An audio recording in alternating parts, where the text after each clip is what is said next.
Bueno, un gusto, hermanos, poder saludarles a cada uno de ustedes, agradecido del Señor también por la oportunidad, cierto, que nos da junto a mi familia este fin de semana. Ha sido muy especial el poder compartir con algunas instituciones de la iglesia y también con el directorio.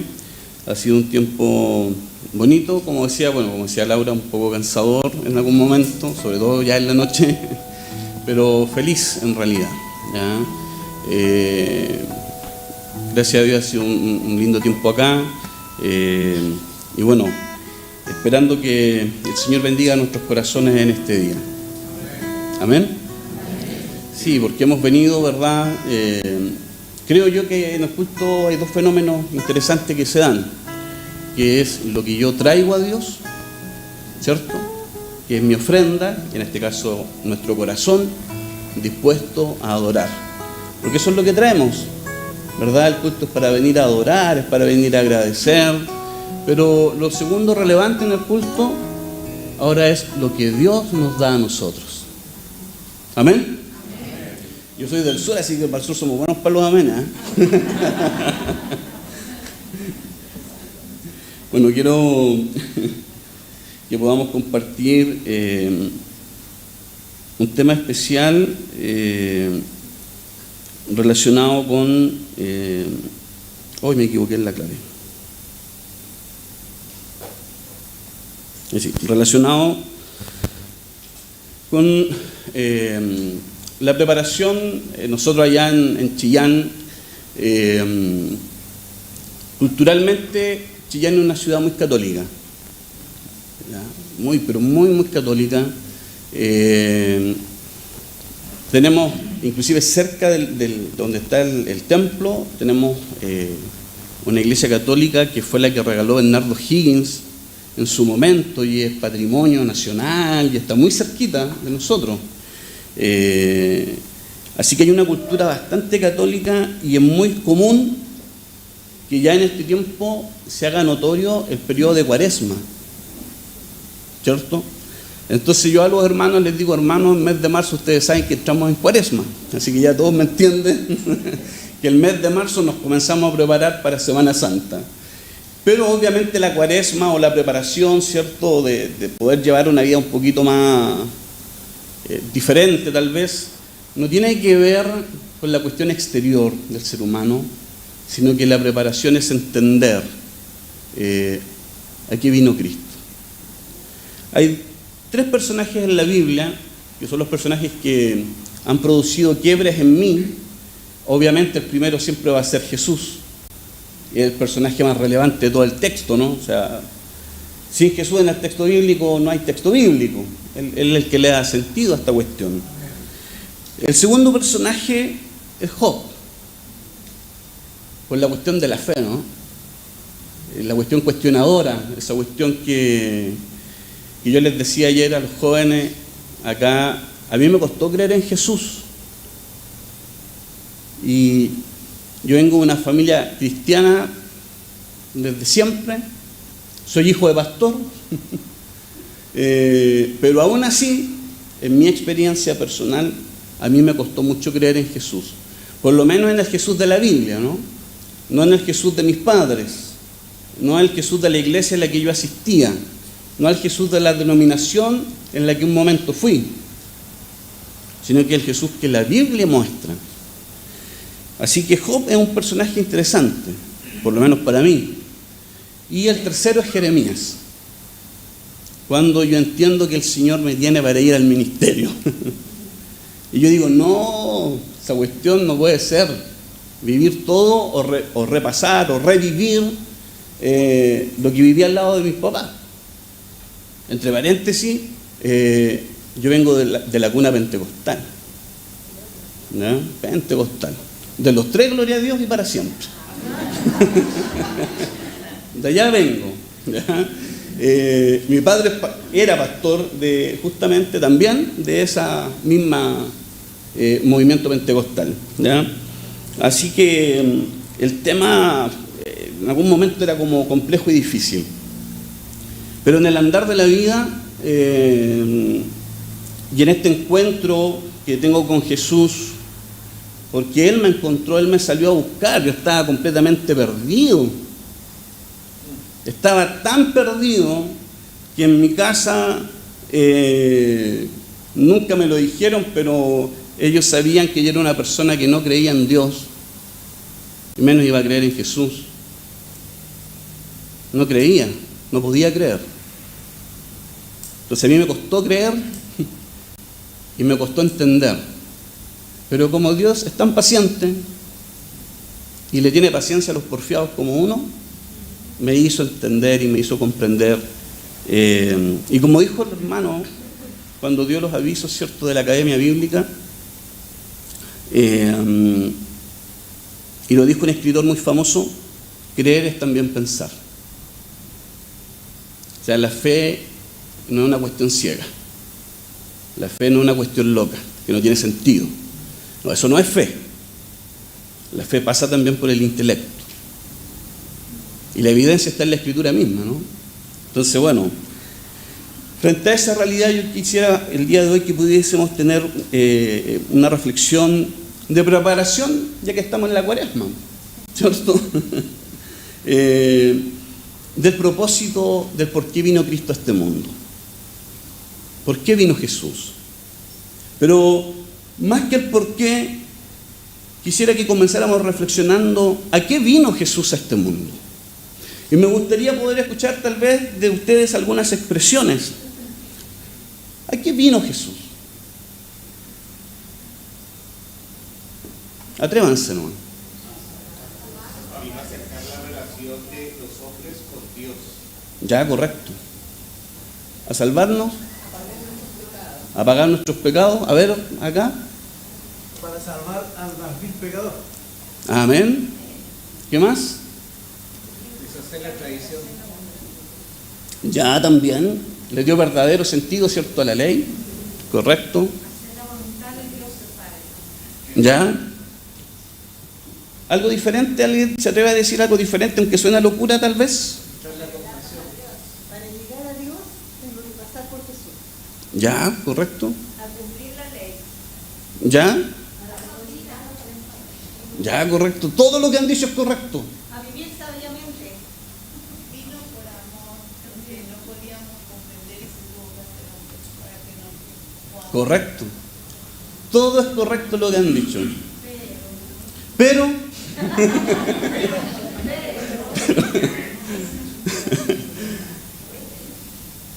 pero todo eso, para que pudiese ser real, Jesús tenía que hacer algo. Y sin ese algo, nada de eso, morir. ¿A qué vino Jesús a este mundo? A eso vino, a morir. A morir. Vino Jesús a morir. Cristo, ese Cristo preencarnado, el que hizo todas las cosas que nos relata Génesis, ¿verdad? Porque Él es el que hizo todo y mantiene toda esta creación y sigue creando hasta este momento. Ese Cristo glorioso deja su trono de gloria, deja su poder, deja su majestad, todo lo que Él hace, todo lo que Él es, para venir a morir. La muerte de Cristo es una cuestión que debe estar en el corazón del cristiano presente cada día y cada instante. Porque si no recordamos a qué vino Jesús, aparte de darnos salvación, aparte de reconciliarnos con el Padre, aparte de encontrarnos y darnos vida, vida eterna, nada de eso sería posible si ese Cristo no hubiese muerto. Pero el que murió es ese que estaba en los cielos y se hizo hombre por nosotros. Bendito sea Dios. Bueno, yo soy así a predicar porque como soy pentecostal. Y aunque ustedes no lo crean, en el mundo pentecostal no me consideraban pentecostal para predicar. Es allí entonces la importancia, queridos, que tiene en primer lugar comprender la muerte. ¿Saben? Esto es algo muy personal, ¿ya? Antes de eso, ¿existiría la posibilidad de un poquito de agua? Por favor. Ya. El año pasado culminó una etapa en mi vida que fue bien compleja. Hace 4, casi 5 años atrás, a mi papá le diagnosticaron un cáncer al colon. Y la verdad que él no se hizo nada, ¿verdad? Gracias, hermano, muchas gracias.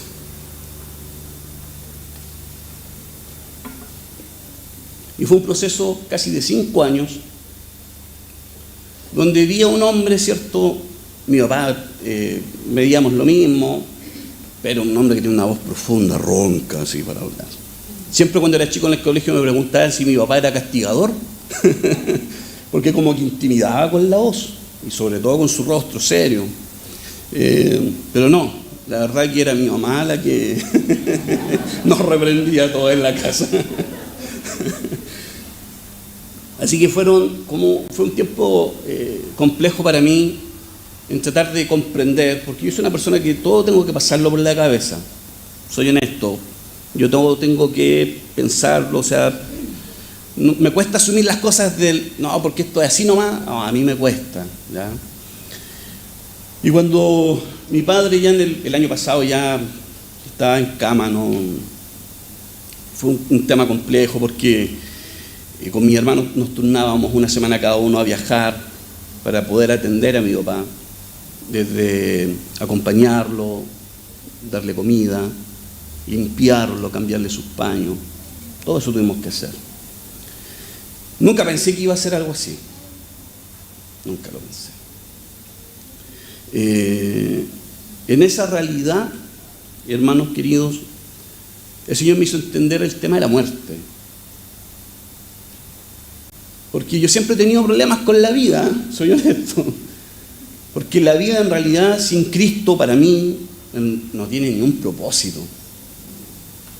La vida sin Cristo para mí es una pérdida de tiempo, para mí es un despropósito la vida sin Cristo. O sea, crecer, desarrollarse, esforzarse, estudiar, trabajar, y por ejemplo una enfermedad como esa o cualquier otra, y de la noche a la mañana, y te golpea, y uno dice, ¿y para esto todo lo que hemos vivido? Pero la muerte, Dios me hizo entender que la muerte es parte de la vida. Y que no solamente la muerte es parte de la vida, sino que la muerte es propósito y voluntad de Dios. Qué extraño, ¿no? Porque la muerte la miramos de lejos. Pero la muerte es parte de lo que Dios también nos ha dado. Cuando nosotros en ese sentido, a través de las cuestiones que vivimos y experimentamos, como la que me tocó vivir a mí, o a lo mejor ustedes han vivido cosas mucho más grandes, mucho más complejas, y la misma vida de Cristo, su vida sacrificial, porque la vida de Cristo fue sacrificial desde su nacimiento. Siendo rey, nace en un humilde pesebre, ¿verdad? La muerte tiene un propósito. Y en el caso de Cristo es entender el propósito de su muerte. Pero no solamente entenderlo por querer entenderlo, sino que es necesario entender el propósito de la muerte de Cristo, que Cristo vino a morir, y como dijo alguien, vino a morir por nosotros, a tomar nuestro lugar. Porque éramos nosotros los culpables, éramos nosotros los que habíamos nacido bajo condenación, ¿cierto? Por esta herencia del pecado. Llegamos a este mundo en esta condición caída. Pero el propósito de la muerte de Cristo, amados hermanos, es fundamental en primer lugar porque la muerte de Cristo es la que le da propósito al Evangelio, a la buena nueva. Y es una verdadera locura decir que es una buena noticia que alguien vino a morir. ¿Quién comprende eso? ¿Cómo puede ser una buena noticia que alguien venga a morir? Pero el Evangelio se basa en primer lugar en la muerte de Cristo. Sin muerte no hay Evangelio. Sin muerte no hay expiación, no hay reconciliación, no hay redención, no hay propiciación. Sin la muerte de Cristo no hay perdón de pecados. nos damos cuenta entonces que la muerte no es tan mala. ¿Amén? No es tan mala la muerte. Claro, la muerte en sí deja esa sensación, ¿no? En mi caso, me ha dejado esa sensación de la no presencia de la persona. No puedo decir que lloré amargamente la muerte de mi padre. De hecho, me costó mucho llorar y fueron un par de lágrimas. Me daba más pena ver a mi mamá, más de 50 años casado. Imagínense la paciencia que le tuvo mi mamá a mi viejo, ¿no? Más de 50 años. Cómo al final igual amaba a su viejo. Y lloraba al lado de él. Pero esa sensación de que alguien no está presente. Claro, la muerte en ese sentido nos deja diferentes sensaciones. Pero esa es la sensación humana, la nuestra, la de nuestro corazón, la de nuestras emociones, la de nuestros sentimientos. Pero ¿cuál es la sensación que la muerte de Cristo debe hacernos sentir a nosotros?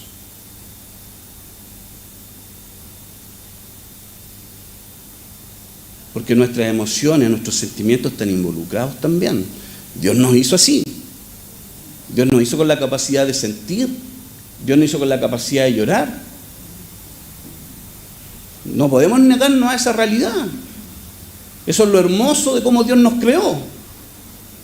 Amén. Dios nos creó de esa manera tan hermosa, ¿no?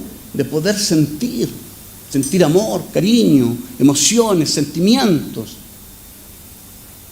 Así que si alguno es medio llorón, no se preocupe. Dios lo creó hermosamente de esa forma. Obviamente, lo que el Señor nos hace sentir en ese sentido, valga la redundancia, de su muerte, debe producir en la vida del creyente no separación, ni la sensación de lejanía, de distancia, de no presencia, sino que la muerte trajo consigo para quienes creen en Jesús todo lo contrario. Compañía, presencia, donde nuestras emociones y sentimientos están involucrados y podemos sentir a Dios a través de su Espíritu Santo en nuestras vidas, pero eso es gracias a que Cristo murió. Nosotros, hermanos, no debemos olvidar nunca, no solo a qué vino Cristo, sino que por qué vino Cristo a morir. Es una cuestión sumamente importante para cada cristiano no olvidarlo, porque cuando lo olvidamos, cuando olvidamos que este Dios que se hizo hombre y vino a este mundo a morir por nosotros, por nuestros pecados, por nuestras maldades, por la iniquidad de nuestro corazón, y que estábamos tan separados de Dios en este abismo tan tremendo, imposible de acercarnos a Él, cuando tú y yo lo olvidamos, estamos menospreciando el acto sacrificial del Cordero. No podemos olvidarlo. Tú nunca has olvidado tu nombre, ¿cierto? Cuando le preguntan, ¿cómo te llamas? Usted inmediatamente nos responde sin pensar, ¿no? ¿Cierto? O a alguien le pasa que de repente, ¿cómo es que me llamo?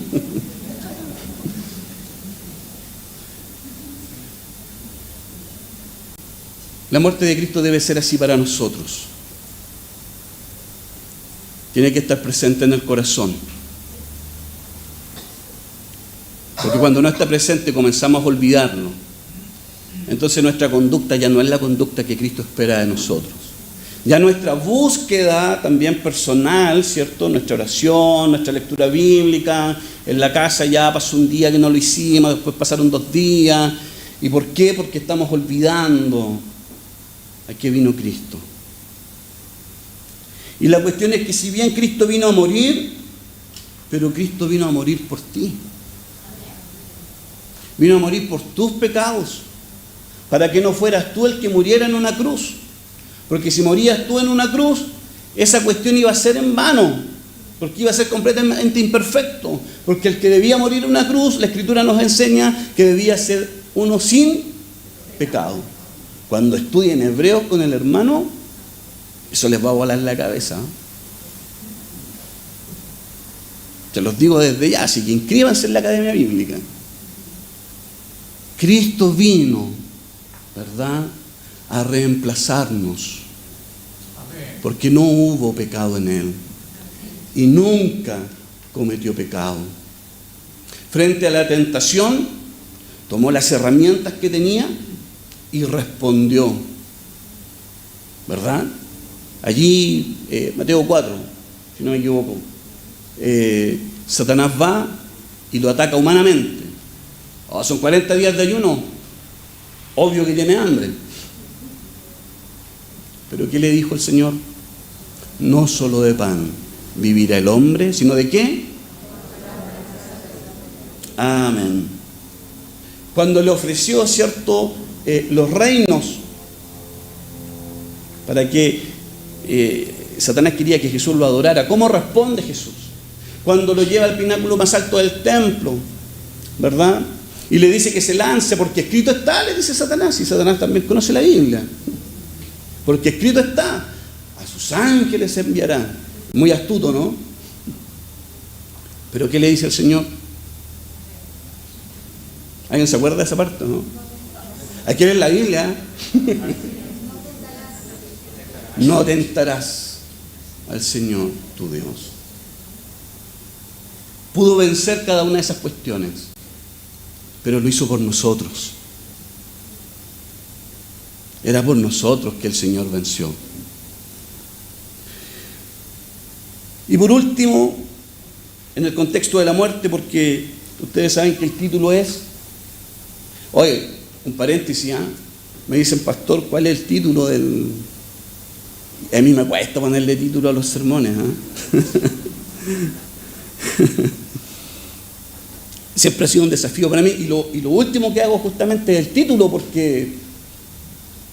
¿Y qué título le pongo? Así que le tuve que pedir a mi señora. Mi señora me ayuda mucho en ese sentido. Oye, ¿alguna idea? Ya una tormenta de ideas rápido. ¿Qué título le pongo? Y claro, porque aunque parezca extraño, hay una paradoja que se generó en la cruz del Calvario. Y es que la muerte en la cruz de Cristo, mientras Él moría, estaba produciendo vida. Qué hermoso, y a mí me vuelve la cabeza ese tipo de cuestiones, tratar de entenderlas, ¿no? Mientras Él muere, está comenzando a abundar la vida para la humanidad. Gloria al Señor por eso. Cristo, el sacrificio perfecto, su muerte fue perfecta y esta fue grata delante de Dios. Todo sacrificio hasta antes de la cruz de Cristo no cumplía con la capacidad de que la ira de Dios y la justicia de Dios fuera satisfecha. Porque cuando el hombre pecó, ¿cierto?, allá en el huerto del Edén, el castigo era claro, pero Dios tuvo misericordia. La gracia de Dios comenzó a abundar desde Génesis. Siempre hubo gracia sobre la humanidad. Capítulo 3, verso 15, ¿verdad? El protoevangelio. La esperanza de vida nace aún a pesar del castigo y la disciplina de Dios. Dios abre una puerta de bendición para la humanidad. Pero no hubo nada que el hombre pudiera hacer para alcanzar perdón, salvación y ser redimido. Nada. No hay nada que el ser humano haga. El cielo no se gana, ni tampoco se hereda. El cielo se recibe por gracia. Qué hermoso es eso, ¿no? Porque ¿quién podría entonces llegar al cielo? Yo levanto la mano que soy el primero que no lo recibiría. Ahí está la muerte de Cristo. Tuvo la capacidad de que la ira de Dios, esa que tenía que ser derramada sobre la humanidad pecadora, esa ira de Dios, hermanos queridos, piénselo conmigo, esa ira de Dios cayó en la persona de su único Hijo. Dios dio todo lo que tenía. Él ha sido el único que ha sido capaz de dar todo lo que tiene. Dios dio a su unigénito Hijo por nosotros y lo dio para morir, para que este fuera el sacrificio perfecto, para que su justicia y su ira no cayera sobre el ser humano, sino que cayó sobre su Hijo en la cruz. Y es por eso que Jesús en un momento, en primera instancia en el huerto, le dice: si es posible, haz pasar de mí esta copa. Pero Jesús, aún en su humanidad, porque Jesús fue 100% humano, ¿cierto? 100% humano. Aún en esa humanidad, porque ese es un reflejo de la humanidad de Cristo tremenda, esas palabras. O sea, si hay un momento en que yo me identifico con Jesús en su vida, justamente en esas cuestiones. Señor, si es posible, no me hagas pasar esto.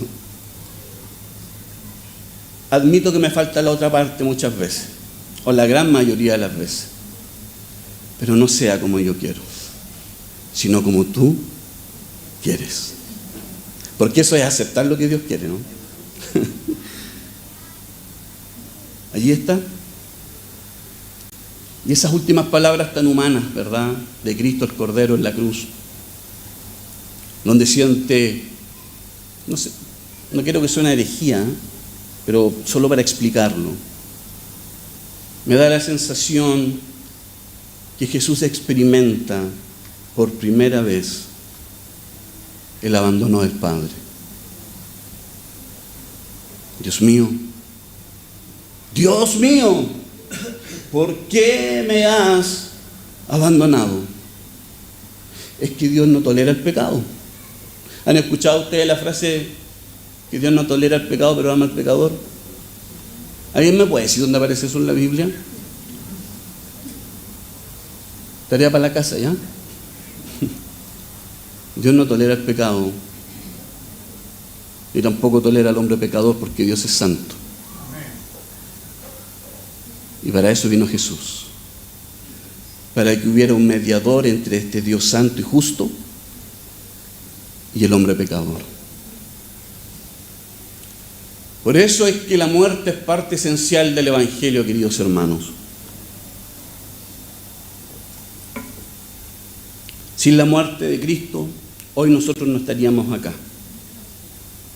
Y aún más triste, estaríamos aún sumidos en nuestros pecados, sin esperanza, sin salvación. Pero ahora vamos a ir con la vida. Pero Pablo nos dice en el capítulo 15 de Primera de Corintios, del verso 12 al 19, que si este Cristo, que vino a morir en una cruz y que vino a morir para redimir no solamente una nación, sino que a redimir a la humanidad, ese Cristo que murió y derramó su sangre en la cruz del Calvario para que hubiese remisión de pecado, nada de eso hubiese valido la pena si ese que murió en la cruz no se hubiese levantado de la tumba al tercer día. Porque es la resurrección de aquel que murió la prueba, no solamente de que Jesús era el Cristo, el unigénito, el ungido de Dios, sino que todo lo que Él predicó, enseñó e hizo era realmente verdad. La segunda cuestión en la que se sustenta el Evangelio tiene que ver justamente con la resurrección de Jesús, con haber vencido la muerte y haberse levantado de la tumba. Porque si este Cristo no hubiese resucitado, Pablo nos dice a partir del verso 14 de 1 Corintios 15, que la predicación no tendría ningún sentido y sería vano. Vana sería nuestra predicación si Cristo no hubiese sido levantado de la tumba. Y no solamente la predicación del Evangelio. Pablo dice que también nuestra fe sería vana. Estamos creyendo en una cuestión que no tiene sentido, estaríamos creyendo en una cuestión que no tiene propósito, y más triste, no estaríamos creyendo en una cuestión que tenga la capacidad de trascender el plano material al plano espiritual. No solamente sería vana la predicación y la fe, sino que Pablo le dice a los hermanos de Corintios, seríamos hallados falsos. Somos maestros mentirosos, en otras palabras. Estamos enseñando mentiras y fábulas, engañando a la gente. Pablo dice que si Cristo, ese que murió en la cruz, el que hizo milagros, el que fue capaz de dominar hasta la naturaleza, y que hubieron momentos, ¿cierto?, donde su gloria y su divinidad se desbordaron, como caminando sobre las aguas, como el monte de la transfiguración, desbordes de la gloria de este Cristo que también fue 100% divino. El apóstol Pablo nos dice que todavía estaríamos en nuestros pecados. Ya obviamente apartados de Dios. Y tristemente los que han muerto creyendo que este Jesús, ¿cierto?, era el Salvador, para eso no habría resurrección. Y Pablo termina diciendo, de acuerdo a la Reina Valera,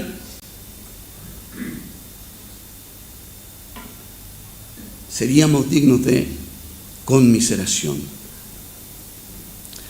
La resurrección de Cristo es parte fundamental, no solo de la iglesia primitiva, sino que también de la iglesia del presente. ¿Por qué? Porque el Evangelio sigue siendo el mismo. No hay otro Evangelio, no hay otro mensaje. El mensaje es que Cristo vino a este mundo, murió en una cruz, resucitó al tercer día para que la humanidad tuviese esperanza, salvación, perdón de pecados. Este que murió, venció la muerte, resucitó. Y con esto voy terminando. Este Cristo que vino a morir, el propósito de su muerte, morir por nosotros. El propósito de su venida, morir. Mientras éste moría en la cruz, comenzó a nacer vida, pero una vida diferente, una vida nueva, una vida de esperanza, una vida de perdón, una vida de salvación, donde quienes hoy experimentan esa vida forman parte de una cuestión que es sumamente relevante e importante hoy. Y esa es la iglesia.